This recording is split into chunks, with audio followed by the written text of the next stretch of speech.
A single CSX train carries the load of 280 trucks. Imagine what that can do for your drive. CSX, how tomorrow moves.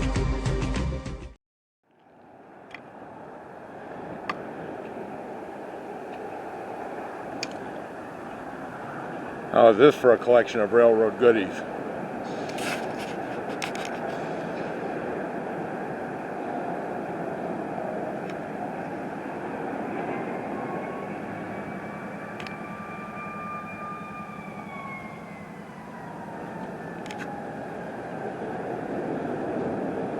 Crossbucks, an old abandoned siding here that I'm going to follow around. There's an old timer right there. Look at this old wooden.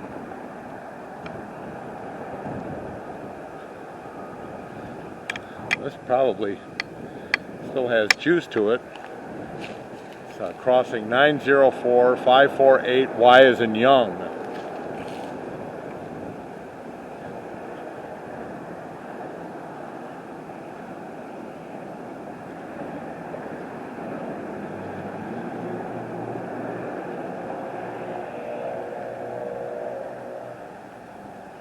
Can't go in there, but pretty cool.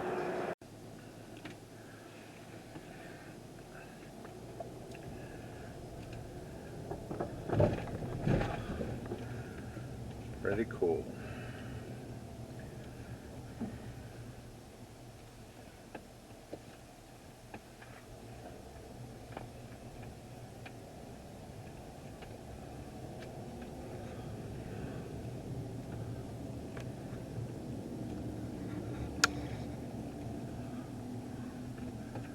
See where this old siding goes.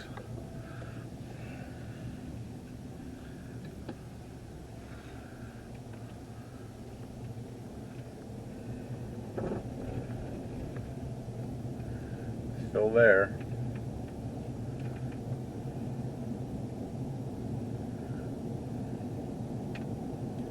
Still there.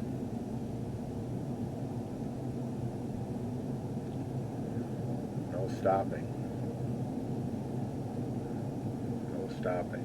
I don't know what's here that's so sensitive, but there's a siding here. It's pretty cool. They don't let you stop for a second.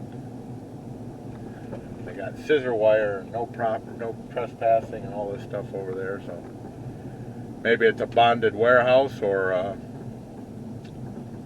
something. Pretty cool crane over there.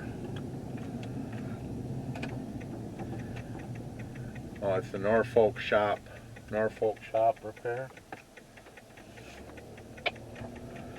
Here's a crossing where the rails are gone.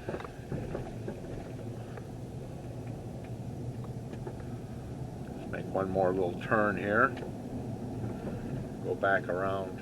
That's pretty cool.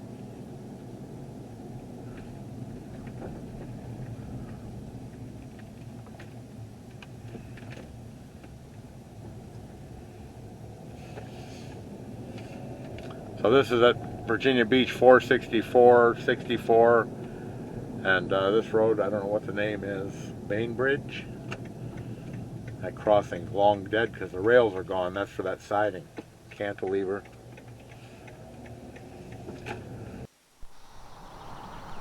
Well, these tracks are in a mixed residential and industrial area. They go from the west and then turn north. So they're going north to the west and then west going east and then turning north up ahead there. And there's a little, try to get a better shot, there's a little dwarf signal there beside the track on the right hand side. Just kind of a quiet neighborhood, but enough industry that they need a line to come through here. Of course, this is part of the main line where everything coming out of Chesapeake turns and goes north through Norfolk.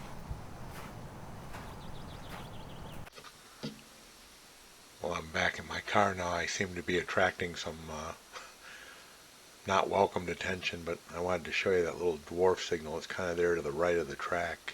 Hard to see on my camera. It's green right now. I think that's what it's called, a little dwarf. So now we're in Norfolk proper, and this crossing is still looks like it's in use pretty much. It's modernized. It has a modern grade crossing. The rails are shiny still, except for this one here, piece of whatever cut off, and then there's a boxcar and what looks to be a tanker stored back here over on the track.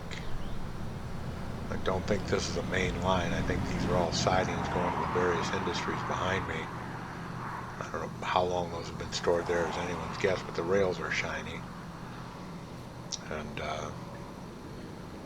I would assume that they're pulling them in and out and just leave one there while they're moving to different industries over across the roadway. This is a fairly new, looks like LED lights. It's a Siemens device. I don't know what this symbol is. The name is kind of scratched out. I can't really tell. System something. With a Siemens case, and then the lights are out. There's an E-bell, and the lights look to be LED. They're too shallow to be an incandescent bulb. So this is a fairly modern crossing. This is something that's still in use, and enough that they've modernized the signals and the grade crossing. And this is in Norfolk proper, the industrial area. Maybe that isn't a tanker, maybe that's a coil car. I see a steel place there.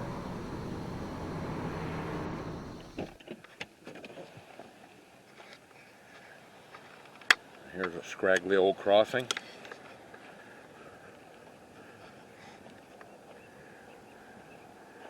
Still fairly active by the looks of the rail. It's all the way down there. Unfortunately, most of these are private drives. I'll give you a look at this. W.C. Hayes crossing arm.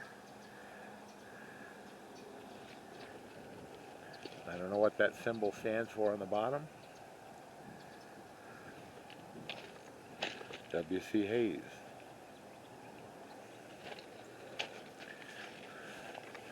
The relay box says Pre-Con Drive 914-210R.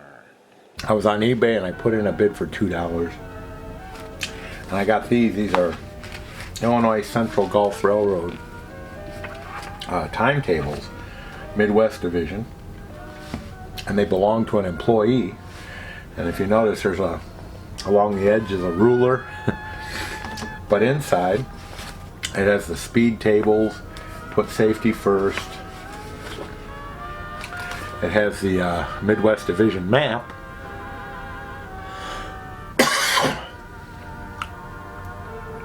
Sorry, I have a terrible cold.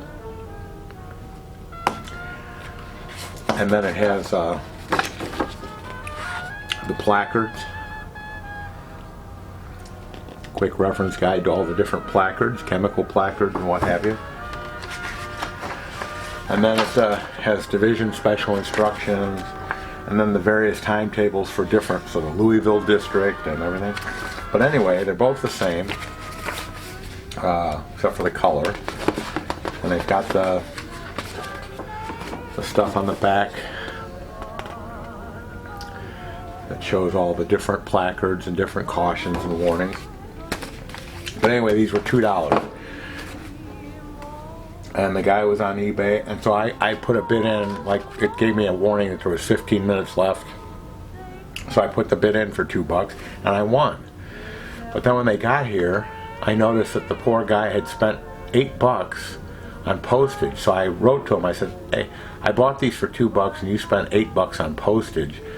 I'm sending you a $10 bill to make up the difference because it's just not fair. So these cost me $12, but they're well worth it. There's all kinds of cool stuff in here. It has the Illinois Central Gulf. These are from April 24th, 1983 and October 28th of 1984. So I got those, and I'll use them. I try to introduce a couple of the pieces that I have in every little video that I do. And then, in case you're wondering, this is the camera that I use to shoot with.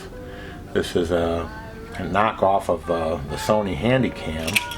The first one they sent me skeezed out after about a week, so they sent me a new one and just let me keep the old one. So I have two. The other one you can't use though. I mean, you could. I use it as a charger, but it's got the flip viewer and it's got good sound and takes good pictures, and I have no complaints. And it was like 50 bucks.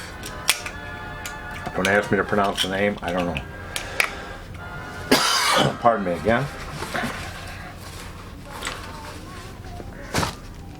And then of course I have various stands and cordless mics. I'm using a light that's on a Canon Rebel T5i. That's what's filming this right now.